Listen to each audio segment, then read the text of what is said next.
এই দুনিয়াতে যত মানুষকে আপনি আপন দেখেন, এরা সবাই হয়তো আংশিক কোনো কোনো ক্ষেত্রে কেউ বিভিন্ন পার্সেন্টেজে আপন, কিন্তু আপনার সবচেয়ে বড় আপন হলেন আপনার রব আল্লাহ রাব্বুল আলামিন। আল্লাহর চাইতে বড় আপন আর কেউ নেই।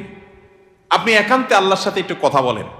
যারা ডিপ্রেশনে ভুগছেন, অশান্তিতে ভুগছেন, মানসিক অস্থিরতায় ভুগছেন, আজকেও আমার অফিসে আসার আগে দেখি এক লোক বসে আছে, নামাজ পড়লাম আমরা, উনি নামাজ পড়লেন না। তো আমি যার মাধ্যমে আসছে তাকে জিজ্ঞেস করলাম, নামাজ পড়লেন, উনি কি মুসলমান না? বলে মুসলমান, কিন্তু উনি অন্য জগতে আছে। কি? উনি আত্মহত্যা করবে। আজকের ঘটনা, উনি আত্মহত্যা করবে, উনি আসছে। হাসছেন আপনারা? এর আগে এক জুমা অফিস থেকে আমাকে ফোন দিল, জুমার নামাজ পড়াইতে ঢুকবো, বলতেছে এক লোক অফিসে এসে ঢুকছে, আপনার সাথে দেখা করবে, সে আত্মহত্যা করবে, জুমার নামাজও পড়বে না, এখন মরার আগে আপনার সাথে একটু দেখা করতে চায়। আমি আছি নারায়ণগঞ্জ, আর সে ঢাকায় অফিসে। ভাইরা আমার, আপনারা হাসছেন? ঘরে ঘরে অশান্তির সমুদ্র চলছে, ঘরে ঘরে মানুষের মধ্যে অশান্তির মধ্যে হাবুডুবু খাইতেছে। তরুণ ইয়াং মানুষ, বাচ্চা ছেলে এখনো দুনিয়ার কিছু তারে পায় নাই, ব্যবসা বাণিজ্য জ্ঞানজাম ফাসাদ কিচ্ছু পায় নাই, কলেজ ইউনিভার্সিটিতে পড়ে, সেখানে শতাধিক ছেলে এক বছরে আত্মহত্যা করে ফেলতেছে। মানসিক শান্তি যেটা, এটা এই সমাজের প্রতিটা ব্যক্তি থেকে উঠে যাচ্ছে। প্রত্যেকটা মানুষ অস্থির। এর মূল এবং প্রধান কারণ হলো এই কলব এবং অন্তরে যে জিনিসটাকে ঢুকানো দরকার ওটা না ঢুকাইয়া ভুলটারে ঢুকাইয়া বসে আছে, ইনস্টল করে নিছে দুনিয়াকে। দুনিয়া ছাড়ার কিছু তার মাথায় নাই। একজন যুবক, তিনি কোনো মেয়ের সাথে অবৈধ সম্পর্কে জড়িয়েছেন, হারাম সম্পর্কে জড়িয়েছেন, সেটা একটা বিষয়, কিন্তু সেই মেয়ে তার সাথে ধরুন মানে কথা রাখে নাই, সে আরেকজনের সাথে ভেগে গেছে বা অন্য কোথাও তার বিয়ে হয়েছে। এখন সে ডিপ্রেশনে ভোগে। কেন ডিপ্রেশনে ভোগে? যে ওই পছন্দের মানুষটাকে সে পায় নাই। আলটিমেটলি এটা দুনিয়া, ঠিক না? ঠিক। আলটিমেটলি এটা কি?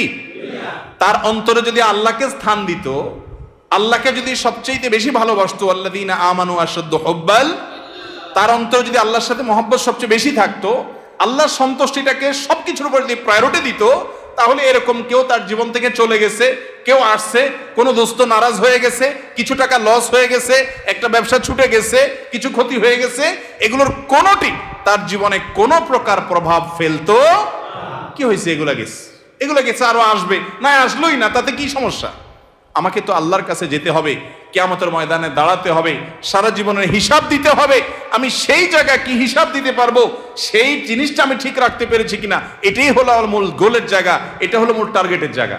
এইভাবে যদি আপনি ভাবেন, তাহলে আপনার মধ্যে ডিপ্রেশন ইনশাল্লাহ এমনিতেই দূর হয়ে যাবে।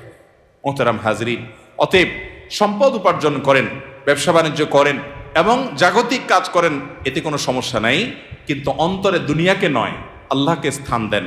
এবং এই স্থান দিতে গিয়ে আপনাকে স্যাক্রিফাইস করতে হবে। কি স্যাক্রিফাইস? ওই যে সৎ পথে চলবেন, হক হালালি চলবেন, টাকা পয়সা বেশি হবে না। অন্যরা তো দূরের কথা, নিজের আপন মা বাবার কাছেও দাম পাবেন না, ভাই বোনের কাছে দাম পাবেন না, বইয়ের কাছেও হয়তো দাম পাবেন না, ছেলে মেয়ের কাছেও হয়তো দাম পাবেন না, বন্ধু বান্ধবের কাছেও দাম পাবেন না, এলাকার ইমাম সাহেব, খতিব সাহেব, হুজুর সাহেবের কাছেও দাম পাবেন না, কারণ পয়সা নেই। কিন্তু আল্লাহর কসম, যেই জায়গায় দাম পাওয়া দরকার সেই জায়গা ঠিকই পাবেন। আরশ আজিমের মালিক আপনার অনেক বেশি মূল্য দিবেন। নবী করিম সাল্লাল্লাহু আলাইহি সাল্লাম কতবার এরকম বলেছেন সাহাবীদেরকে, তোমরা কোনো জান্নাতি লোক দেখতে চাও? বলি ইয়া রাসূলুল্লাহ, দেখতে চাই। একটা লোক চলে যাচ্ছে সামনে দিয়ে, তিনি জিজ্ঞাসা করেছেন, এই লোকটা সম্পর্কে তোমাদের কি ধারণা? বলি ইয়া রাসূলুল্লাহ, লোকটা খুব সাধারণ একজন মানুষ, এত গরিব, সমাজের এত সাধারণ মানুষ যে এ ব্যক্তি কারোর মেয়ে বিয়ে করতে চাইলে কেউ তার কাছে মেয়ে বিয়ে দিবে না, কেউ তাকে পয়সা হাওলাত দিবে না, কেউ তাকে চেয়ার দিবে না, কেউ তাকে কদর করবে না। আরেক লোক আসছে, নবী করিম সাল্লাল্লাহু আলাইহি সাল্লাম বলেন, এর সম্পর্কে তোমাদের বক্তব্য কি, মূল্যায়ন কি? সাহাবীরা বলছেন, ইয়া রাসূলুল্লাহ, এই লোকটা যার মেয়ের বিয়ের অফার করবে, সবাই তার কাছে মেয়ে দিতে পারলে সৌভাগ্যবান মনে করবে, পয়সা আলা, ভাবসাবালা, সমাজে অবস্থানওয়ালা, সে কারো কাছে কিছু চাইলে কেউ তাকে ফেরত দিবে না, তার অবস্থান আমাদের কাছে অনেক বেশি। নবী করিম সাল্লাল্লাহু আলাইহি সাল্লাম প্রথম যে ব্যক্তি যাকে সমাজের মানুষ অনেক তুচ্ছ মনে করে, অনেক দুর্বল মনে করে, তার সম্পর্কে মূল্যায়ন করে তিনি বলেছেন, এই যে প্রথম লোকটা, দ্বিতীয় লোকটার মতো মানুষ যদি গোটা দুনিয়াতে পরিপূর্ণ হয়ে যায়, তবুও এই প্রথম এই দুর্বল, কিশোকায়, হ্যাংলা পাতলা, গরিব, অভাবী মানুষ, যাকে তোমাদের সমাজ কোনো দাম দেয় না, এই লোকটার মর্যাদা আল্লাহ রাব্বুল আলামিনের কাছে ওই দ্বিতীয় লোকটার মতো মানুষ গোটা দুনিয়াতে পরিপূর্ণ হওয়ার চাইতে বেশি। ভাইরা আমার, এজন্য সামাজিক অবস্থান এটা আরেকটা ডেঞ্জারাস ব্যাধি, নেশা। নেশা সামাজিক অবস্থান। বেশিরভাগ লোক পয়সা করি কামাই করেন নিজে খাওয়ার জন্য না, ভাবসাবের জন্য। কিসের জন্য? ভাবসাবের জন্য। ভাবসাব বুঝেন? আমি এই জন্য প্রায় সময় বলি, গোটা দুনিয়াতে এখন অভাবটা হলো ভাবের। অভাবটা কিসের? ভাবের অভাব। যে আমাকে মানুষ লাখপতি বলবে, কোটিপতি বলবে। অনেক লোক দেখবেন যে বিদেশে হয়তো উনি সাধারণ একটা কাজ করেন, কিন্তু দেশে আইসা মাশাআল্লাহ কোট টাই বুট, ঢাকা শহরে হয়তো কোনো একটা দোকানে কাজ করেন, কিন্তু গ্রামে যায় মাশাআল্লাহ এমন ভাবে পরিপাটি হয়ে যান যে উনি ঢাকা শহরের বিশাল শিল্পপতি। আছে না নাই? তো বেচারা এত কষ্ট কেন করতেছে? তার দরকার একটু ভাব। তার কিসের দরকার? ভাব। এটাকে বলে সামাজিক অবস্থান। হব্বে যা, এটা মানুষকে কুরে কুরে শেষ করে দেয়, একদম ধ্বংসের দ্বার প্রান্তে নিয়ে যায়। এজন্য ডিপ্রেশন থেকে মুক্তি পেতে চান, একমাত্র পথ আল্লাহর আনুগত্য এবং গোলামিতে ফিরে আসেন। সালহাতু সঙ্গে বুদি দিল খারাস আজমুদে এক জামানা খাকে বাস। ভাইরে, বহু বছর তো পাথর হয়েছিলেন, কিছু কাল একটু মাটি হয়ে দেখেন, একটু চোখের পানি ফেলে দেখেন, একটু রোনাজারি করে দেখেন, একটু আল্লাহর সাথে কথা বলে দেখেন, দুনিয়ার মোহটা ছেড়ে দেন, আল্লাহর মোহাব্বতটাকে নিজের ভেতরে আনার চেষ্টা করেন, আল্লাহর গোলামিটা করে দেখেন। একাকি আল্লাহর সাথে একটু কথা বলেন, ভোর রাতে উঠে একটু আল্লাহর সাথে কথা বলেন, তাহাজ্জুদে গিয়ে একটু চোখের পানি ছেড়ে দেন, মুনাজাত করেন, আল্লাহর সাথে কানাঘুষা করেন। কেউ আপনার দুঃখ বুঝে না, আল্লাহকে বলেন, আল্লাহর সাথে একটু কথা বলেন। আপনার চাইতে সুখী মানুষ আল্লাহর জমিনে আরেকটা আর থাকবে না ইনশাআল্লাহ। ভাইরা আমার, সুখের যে পথ কোরআন বলেছে সেটা আমাদের বিশ্বাস হয় না। সম্ভবত হাসান বসরি রাহিমাহুল্লাহ বা অন্য কোন এক তাবেঈ বলেছেন, কোরআনে আল্লাহ রাব্বুল আলামিন বহু জায়গায় ওয়াদা করেছেন যে আল্লাহ তাআলা মানুষকে দুনিয়াতে সুখ স্বাচ্ছন্দ্য দিবেন। মান আমিলা সালিহাম মিন যাকারিন আও উনসা ওয়া মুমিন ফালানুহইয়ান্নাহু হায়াতান তাইয়্যিবা। নারী হোক আর পুরুষ হোক, যে ব্যক্তি ঈমান আনার পর নেক আমল করবে, আল্লাহ নির্দেশ মতো নিজের জীবনকে পরিচালিত করবে, এটাই তার জীবনের মূল টার্গেট। এটা ঠিক রেখে পয়সা আসলে আসুক, না আসলে নাই, ব্যবসা থাকলে থাকুক, না থাকলে নাই, আল্লাহর আনুগত্যটাকে মূল রেখে চলে।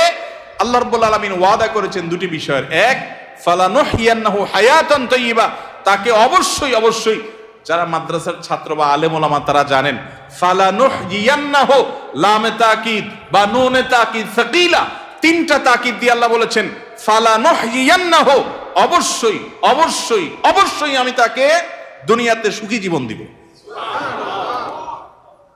আল্লাহ তাআলা বলেন নাই সম্পদের পাহাড় গড়তে পারলে, বিশাল বড় চেয়ারের মালিক হতে পারলে, গদি দখল করতে পারলে, সামাজিক অবস্থান হলে ওই ব্যক্তিকে আমি সুখ দিব। আল্লাহ বলেছেন ঈমান আনার পর যদি নেক আমল করো, আল্লাহর গোলামি যদি কেউ করতে পারে সমস্ত ক্ষেত্রে, যে আল্লাহর আনুগত্য ঠিক রেখে দুনিয়ার সব ঠিক থাকলে থাকুক, আর না থাকলে সব বাদ, আমার বন্ধু অন্তরে তাকে জায়গা দিলাম যতক্ষণ পর্যন্ত আল্লাহ রাব্বুল আলামিনের কোনো আদেশ নিষেধ লঙ্ঘন না হয়। তার সাথে বন্ধুতা করতে গেলে আমার আল্লাহকে হারাইতে হয়, তো বন্ধু বাদ, স্যাক্রিফাইস করে দিলাম। আমি কোনো গ্রুপকে, কোনো বলয়কে আমি পছন্দ করি, ভালো লাগে তাদেরকে, কিন্তু তাদের ভালো লাগতে গেলে দেখি না আল্লাহর ভালো লাগা আর পাওয়া যায় না, তো বাদ, আমার জীবন থেকে আমি সরাই দিলাম। আমি একটা ব্যবসা করতে যাচ্ছি, বিশাল বড় লোভনীয় অফার, হাতছানি পয়সার, কিন্তু এটা করতে গেলে আমার আল্লাহর নিষেধাজ্ঞা লঙ্ঘন করতে হয়, হারাম করতে হয়, তো বাদ, এ লোভ ছেড়ে দিলাম। এর নাম হলো মুসলমান। এই ত্যাগ মনে হয় খুব কষ্টের না? ভাইরা আমার, আল্লাহ রাব্বুল আলামিন যা বলেছেন, আল্লাহর কথার সত্যতাটা আমল করে দেখেন। আজমুদে এক জামানা খাকে বাস, একটু আমল করে দেখেন। স্যাক্রিফাইসের ভিতরে যে আনন্দ আছে, আল্লাহর শপথ ভোগের ভিতরে সে আনন্দ। হারামের হাতছানি আছে, ছেড়ে দিছেন কেন? আমার রবের নির্দেশ নাই, অনুমোদন নাই, আমি করলাম না, দরকার নেই আমার এই পয়সা। মনে হয় খুব কষ্ট হবে, তাই না? বাহ্যিকভাবে কষ্ট হবে, রুহ যে আছে, রুহ আত্মা ভেতরটা প্রশান্ত হবে। একটি জয়ীফ হাদিস দ্বারা প্রমাণিত যে কোনো ব্যক্তি যদি তার দৃষ্টির এরিয়াতে কোনো পরনারীকে দেখে, সুন্দরী মেয়েকে দেখে, দেখার সুযোগ আছে, ইউটিউব ফেসবুকে ভালো জিনিস দেখতে দেখতে হঠাৎ একটা খারাপ জিনিস চলে আসছে, আপনি দেখলে দেখতে পারেন, কিন্তু দেখলেন না, এটাকে অ্যাভয়েড করলেন আল্লাহর ভয়ে, যে না, আল্লাহ তাআলা আমাকে কোরআনে নির্দেশ করেছেন কুল্লিল মুমিনিনা ইয়াগুদ্দু মিন আবসারিহিম, ঈমানদাররা যেন তাদের চোখের হেফাজত করে, আমি সেজন্য দেখব না। আপনি এটাকে এড়ায় গেলেন, স্কিপ করে চলে গেলেন, বাহ্যিকভাবে একটু কষ্ট হবে প্রথম, মনে হচ্ছে যে আরে এটা দেখলে মনে হয় সুখের সমুদ্রে আবুডুবু খাইতে পারতাম, কিন্তু আপনি দেখলেন না।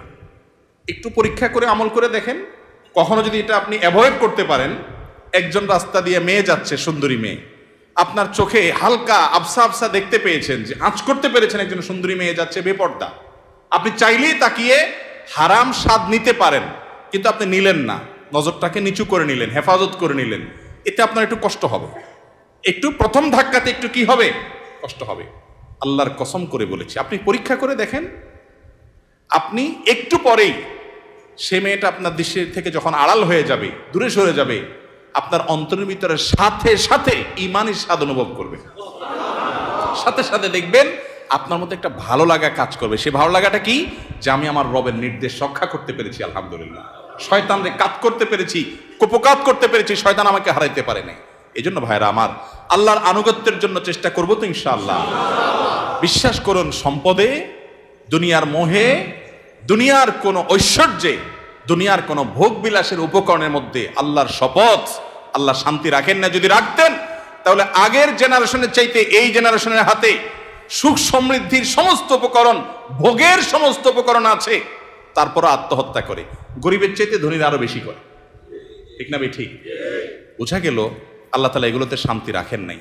শয়তান আমাদেরকে ওয়াদা করেছে একবার, আশ-শাইতানু ইয়াইদুকুমুল ফাকরা, শয়তান তোমাদেরকে গরিব হয়ে যাবা এটার ভয় দেখাচ্ছে। এই একবার বলাতে আমরা শয়তানের কথা যে পরিমাণ বিশ্বাস করি, কোরআনে আল্লাহ তাআলা কতবার বলেছেন, ফালানুহিয়ান্নাহু হায়াতান তাইয়্যিবা, ঈমানান নেক আমল অনুযায়ী চলো। পয়সা তোমার কম থাকুক, বাড়ি গাড়ি তোমার কম থাকুক, বেচাকেনা তোমার কম থাকুক, দোকান একটা কম থাকুক, সবাই তোমাকে দাম কম দেখ, তোমার কোনো গুরুত্ব সমাজের মানুষের কাছে না থাকুক, কেউ তোমাকে নেতা না বানাক, পাত্তা না দেখ, কিন্তু তুমি মানসিক যে প্রশান্তি হাসিল করবা, ওইটা কোটিপতি, মিলিয়নার, বিলিয়নারকে আল্লাহ রাব্বুল আলামিন দেন নাই। আল্লাহর এই কথার উপরে আস্থা বিশ্বাস রাখার জন্য দরকার হলো ঈমানী শক্তি। এই জন্য বলি, মাঝে মধ্যে তাকওয়ার চর্চা করে দেখেন, দেখবেন কি স্বাদ। আল্লাহ তাআলা আমাদের সবাইকে তাকওয়ার সে স্বাদ আস্বাদন করার তৌফিক দান করুন। এবং ডিপ্রেশন এবং মানসিক যে অশান্তিতে মানুষ ভুগছে আজ, এটার মূল কারণ হলো দুনিয়ার মোহে অন্ধ হয়ে যাওয়া। দুনিয়ার মোহ এটা মানুষকে পাগল পরা করে দেয়, অস্থির করে দেয়। আর যখন অল্পে তুষ্ট থাকে মানুষ, যা পেয়েছে তাতে শুকর আদায় করে, আল্লাহ তাআলা নগদ শান্তি দান করেন। আল্লাহ তাআলা আমাদের সবাইকে মানসিক প্রশান্তি দান করুন।